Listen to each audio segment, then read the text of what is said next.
দল তাকে ডাকেনি প্রধানমন্ত্রীর সভায়, কিন্তু কর্মীরা চাইছেন তিনি হাজির থাকুন।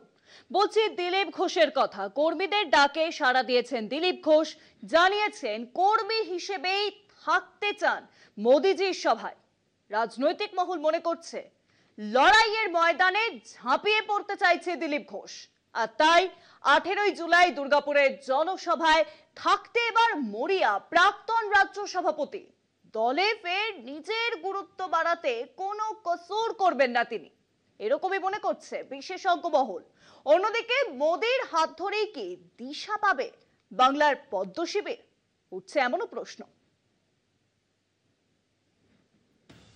অভিমানী দিলীপ ঘোষের কি অবশেষে মান ভাঙল? সম্প্রতি প্রধানমন্ত্রী নরেন্দ্র মোদীর আলিপুরদুয়ারের জনসভায় আমন্ত্রণ না পেয়ে অভিমানী দিলীপ সভা থেকে দূরেই ছিলেন।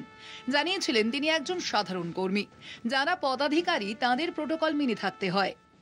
লিডার আছেন, তাদের প্রোটোকল থাকে, তাদেরকে থাকতে হয় প্রাইম মিনিস্টারের সঙ্গে। আমি কোনো পদাধিকারী নাই, আমি সাধারণ কর্মী হিসেবে এখানে যখন আসবেন সেখানে যাব। শ্রমিক ভট্টাচার্য বিজেপির রাজ্য সভাপতি হওয়ার পর থেকেই বঙ্গ বিজেপিতে গুরুত্ব বেড়েছে দিলীপের। 18 জুলাই দুর্গাপুরে মোদির সভায় তাঁর থাকার আভাস আগেই দিয়েছিলেন রাজ্য বিজেপির নয়া সভাপতি। সোমবার জানা যায় দিলীপের কাছে পৌঁছে গিয়েছে আমন্ত্রণপত্র, কিন্তু মঙ্গলবার তিনি জানান রাজ্য নেতৃত্বের তরফে তাঁকে কিছুই জানানো হয়নি। কিন্তু কর্মীদের ডাকে প্রধানমন্ত্রীর সভায় তিনি কর্মীদের মাঝেই থাকবেন। আমাকে কেউ আমন্ত্রণ করেনি, ওখানকার কর্মীরা আমাকে নিমন্ত্রণ করেছে যে দিলীপ আসুন, একসঙ্গে আমরা প্রধানমন্ত্রীর ভাষণ শুনবো। আর আমি সেই হিসাবে একজন কর্মী হিসাবে ওখানে যাচ্ছি, কোনো নেতা অধিকারী হিসাবে নয়। না, মঞ্চে থাকার তো পার্টি বলবে, পিএমও থেকে ঠিক করবে। এখন আমাকে মঞ্চে থাকার কথা কেউ বলেনি, আমি জনতার মধ্যে থাকবো। গত এক সপ্তাহে বঙ্গ বিজেপির অন্দরে রাজনৈতিক প্রেক্ষাপটের পরিবর্তন ঘটেছে। ফের মোদির সভায় দিলীপ ব্রত থাকেন কিনা তা নিয়ে জল্পনা চলছিল।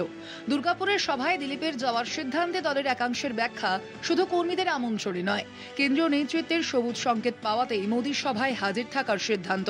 প্রশ্ন উঠেছে, দুর্গাপুরের সভা থেকে প্রধানমন্ত্রীর হাত ধরেই কি ঐক্যবদ্ধ হবে বঙ্গ বিজেপি ব্রিগেড?